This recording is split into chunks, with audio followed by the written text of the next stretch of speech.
Hello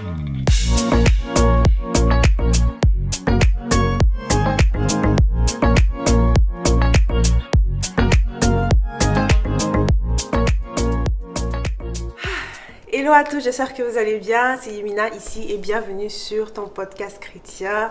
La semaine dernière fut assez intéressante, en tout cas j'ai essayé de filmer, ça n'a pas marché. En tout cas, j'expliquais un peu dans la vidéo précédente. Mais je vous retrouve cette semaine avec Youp.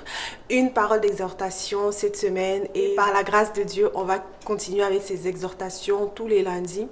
Et continuer avec les vidéos tous les jeudis. Ok?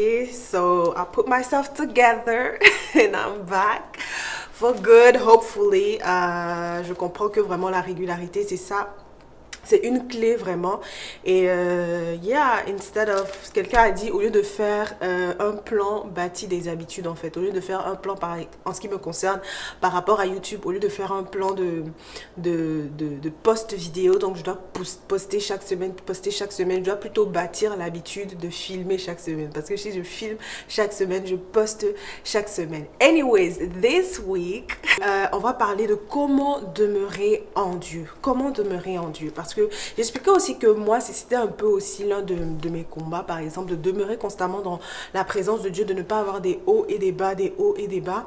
Donc, au-delà même des habitudes qu'on doit avoir tous les jours, donc des choses...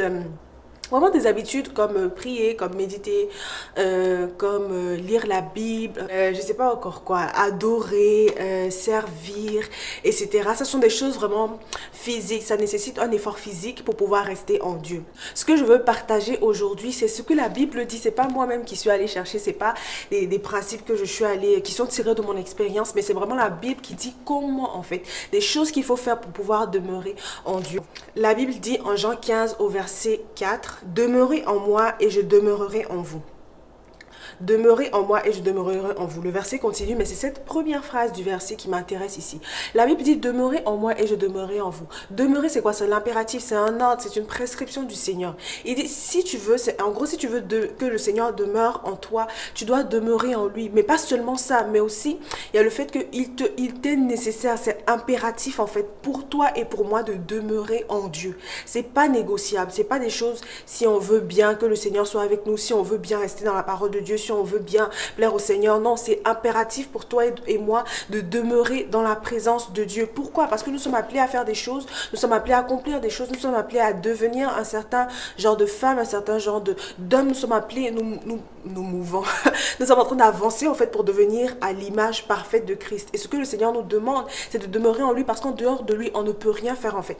Toutes ces choses extraordinaires, tout ce long marathon que nous avons à courir qui s'appelle la vie, la vie en Christ, cette course que nous avons à faire, nous ne pourrons pas l'accomplir si nous ne demeurons pas dans la présence de Dieu. Nous ne pourrons pas l'accomplir si nous ne restons pas avec le Seigneur. Amen. Et donc, je vais partager avec vous ce que la parole dit que nous devons faire pour demeurer en lui.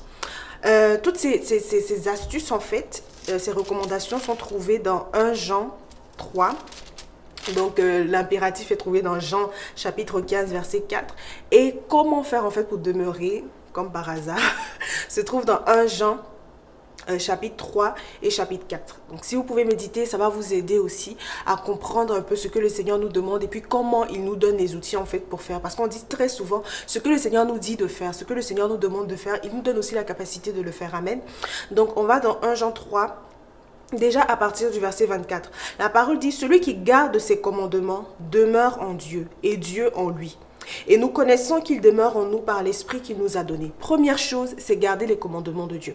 Pour pouvoir rester en Dieu. Donc c'est une position en fait. Demeurer en Dieu, c'est une position. Rester là. Je regardais dans le dictionnaire même dit, c'est établir sa demeure quelque part. Donc si je dis je demeure là, c'est que la présence de Dieu, le Seigneur, c'est lui, ma maison. C'est là que je réside. Amen. Ça me rappelle déjà le psaume 91. Je vais vous le lire.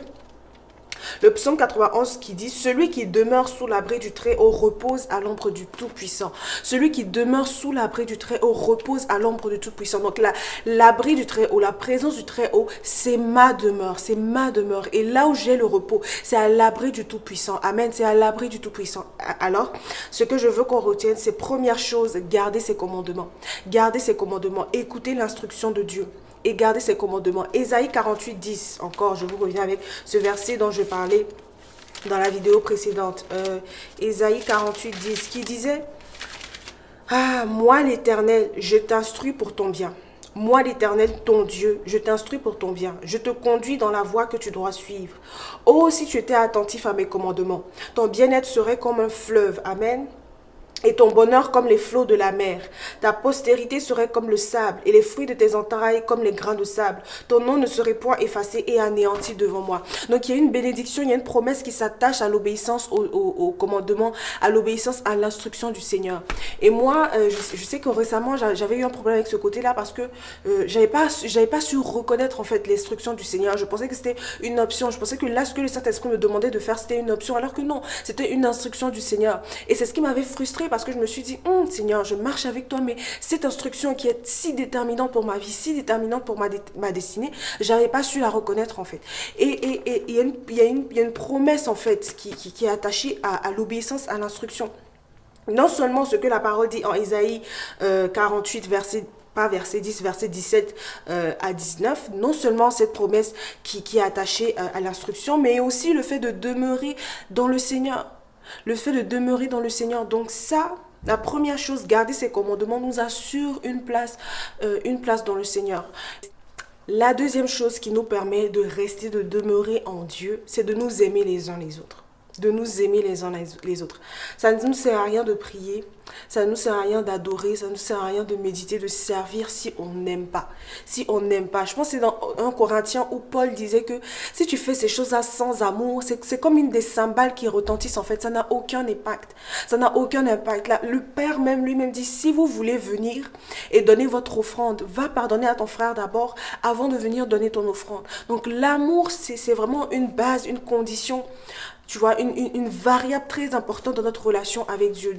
Dieu ne peut pas demeurer en nous si on n'a pas d'amour. Dieu ne peut pas rester en nous si on n'a pas d'amour. La parole dit dans 1 Jean 4, si nous nous aimons les uns les autres, à partir du verset 12, personne n'a jamais vu Dieu. Si nous nous aimons les uns les autres, Dieu demeure en nous et son amour est parfait en nous.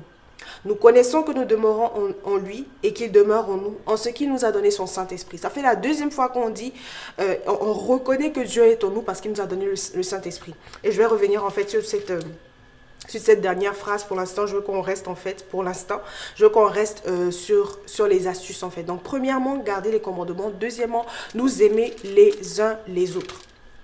Troisième chose, pour que Dieu demeure en nous, c'est encore dans 1 Jean 4, à partir du verset 15, la parole dit, « Celui qui confessera que Jésus est le Fils de Dieu, celui qui confessera que Jésus est le Fils de Dieu, demeure en lui et lui en Dieu. » Si tu déclares, on dit quoi? Celui qui confessera. Confessera, c'est au-delà de la déclaration, c'est vraiment le cœur en fait qui appuie ce que tu es en train de déclarer. C'est comme si tu es en train d'avouer en fait, d'avouer. Donc c'est une vérité déjà qui est en toi que tu es en train d'avouer. C'est une conviction qui est en toi que tu es en train d'avouer. La parole dit, celui qui confessera que Jésus est le Fils de Dieu, Dieu demeure en lui. Donc 1, garder ses commandements. 2, nous aimer les uns les autres. 3, confesser que Jésus est le Fils de Dieu. Et c'est pas une seule fois qu'on doit le faire. Ça doit être une conviction, ça doit être un style de vie, ça doit être une habitude. Il faut que dans ta manière de parler, dans ma manière de parler, dans ma manière d'enseigner, il faut qu'on voit en fait que Jésus est vraiment le Fils de Dieu, que c'est une conviction, que c'est une ferme assurance que j'ai. Amen. La quatrième chose pour que Dieu demeure en nous, la parole encore dit dans 1 Jean 4, au verset 16, Dieu est amour, celui qui demeure dans l'amour demeure en Dieu, et Dieu demeure en lui. Notez qu'on dit toujours que c'est nous qui demeurons en lui d'abord. Et ensuite, lui, il demeure en nous. Amen. Donc, c'est à nous de faire le premier pas. C'est à nous de nous positionner pour demeurer en Dieu. Et que lui, il vienne résider, il vienne demeurer en nous. Est-ce que le concept de demeurer, en fait, doit être analogue avec la résidence? Avec la résidence. Donc, Dieu réside en nous. C'est même pas avec nous seulement. Ici, c'est en nous, en nous, en nous, en nous, en nous, en nous. La raison pour laquelle, on va prendre par exemple l'histoire de Samson. L'Esprit de Dieu s'est retiré de lui. Donc là, l'Esprit de Dieu ne demeurait plus avec lui. Amen. Nous, il demeure en nous. Amen. Il demeure en nous. Dieu demeure en nous. Donc, il faut que la résidence, il faut que la place où il va venir demeurer, qui est notre cœur, soit propice en fait à ce qu'il est. Dieu ne peut pas rester, ne peut pas cohabiter. La lumière ne peut pas cohabiter avec les ténèbres. Lorsqu'on a mis l'arche de l'Éternel dans la maison de Dagon, il s'est écrasé, il est tombé en pièces, en 1000 morceaux. Dieu ne peut pas cohabiter avec certaines choses. Donc c'est sûr que si je manque d'amour, Dieu ne va pas m'appuyer, Dieu ne va pas to endorse. Dieu ne va pas m'appuyer, Dieu ne va pas me soutenir ce que je fais en fait. Parce que c'est même pas qu'il ne le veut pas, c'est que c'est pas compatible avec sa nature. Donc Dieu est amour. Dieu est amour et si nous demeurons dans l'amour, si nous faisons de l'amour notre résidence, si nous faisons de l'amour notre position, amen, si nous faisons de l'amour notre résidence et notre position, il demeurera en nous et nous demeurerons en lui et il demeurera en nous. Amen. Petite nuance aussi, pas petite nuance, mais petit apport en ce qui concerne l'amour. 1 Jean 4, verset 20. Si quelqu'un dit j'aime Dieu et qu'il haïsse son frère, c'est un menteur. Car celui qui n'aime pas son frère qu'il voit, comment peut-il aimer Dieu qu'il ne voit pas? Et nous avons de lui ce commandement, que celui qui aime Dieu aime aussi son frère. Donc demeurer dans l'amour de Dieu, demeurer dans l'amour de son prochain, c'est impératif en fait. C'est une condition pour que Dieu vienne résider en nous, que nous puissions résider en lui. Amen. Donc, encore une fois, je récapitule. Première chose, c'est garder les commandements du Seigneur. Cela va nous permettre de demeurer en lui et lui en nous. 1 Jean 5, verset 3 dit, « Car l'amour de Dieu consiste à garder ses commandements. » Garder ses commandements, c'est un signe d'amour. Et un poste qui parlait en fait des langages d'amour de Dieu. Et ça, voici, la Bible nous le dit clairement. « Car l'amour de Dieu consiste à garder ses commandements. » On peut dire par exemple que l'amour de Yébida consiste à lui offrir des cadeaux par exemple. Ça serait mon langage. L'un de mes langages d'amour. Et le Seigneur, est-ce qu'on connaît ses langages d'amour? Est-ce qu'on parle, on lui montre l'amour de la manière dont il le reçoit? La première chose, c'est l'obéissance. L'obéissance est agréable au Seigneur. Il dit, c'est mieux pour lui que toutes sortes de sacrifices, que même l'Holocauste. Il aime l'obéissance. Que tu montres que tu aimes Dieu, tu lui obéis à ses commandements. De toute façon, c'est à notre avantage. Tu vois, c'est pas facile des fois. Il y a une sœur qui disait que l'obéissance a un goût amer des fois. Mais le fruit, c'est le miel et le lait. Amen. En tout cas, l'amour de Dieu consiste à garder ses commandements. Et ses commandements ne sont pas pénibles parce que tout ce qui est né de Dieu triomphe du monde. Les commandements de Dieu ne sont pas pénibles. La Bible dit que pour certains, la parole de Dieu est règle sur règle, précepte sur précepte. Mais pour nous, les commandements de Dieu, les commandements de Dieu, c'est esprit, c'est vie, c'est vérité, c'est notre salut. Amen. La parole de Dieu dit que ce n'est pas difficile pour quelqu'un qui est en Christ de respecter les commandements du Seigneur. Pourquoi? Parce que celui qui est né de Dieu triomphe du monde. Triomphe du monde. Donc là où tu as la difficulté de continuer à obéir, là où tu as la difficulté de continuer à avancer dans ce que le Seigneur dit, la parole dit dans 1 Jean 5 à partir du verset 3 que tu triomphes du monde parce que tu es né de Dieu. Donc tu as en toi cette capacité d'obéir à Dieu totalement parce qu'il t'a donné déjà cette force-là, étant né de nouveau en lui. Amen. Et la victoire qui triomphe du monde, c'est notre foi. La victoire qui triomphe du monde, c'est notre foi. Ça même, c'est une autre prédication. Donc c'est ça. Premièrement, garder ses commandements. Deuxièmement, nous aimer les uns les autres. Toute la loi est accomplie dans ça, l'amour du prochain. Troisième chose, déclarer, confesser que Christ est le Fils de Dieu, que Jésus est le Christ, est le Fils de Dieu. Quatrième chose, demeurer dans l'amour, demeurer dans l'amour, demeurer dans l'amour, demeurer dans l'amour, accomplit toute la loi. Donc j'espère que vous avez retenu ces 4 choses. Je pourrais les mettre encore en description avec les références pour vous aider. Je vous encourage d'ailleurs à méditer encore ce livre de 1 Jean 3 qui va vous permettre en fait de grandir dans votre foi si vous êtes nouvelle chrétienne. Ça va beaucoup vous éclairer sur certaines choses, sur certaines bases que vous devez avoir.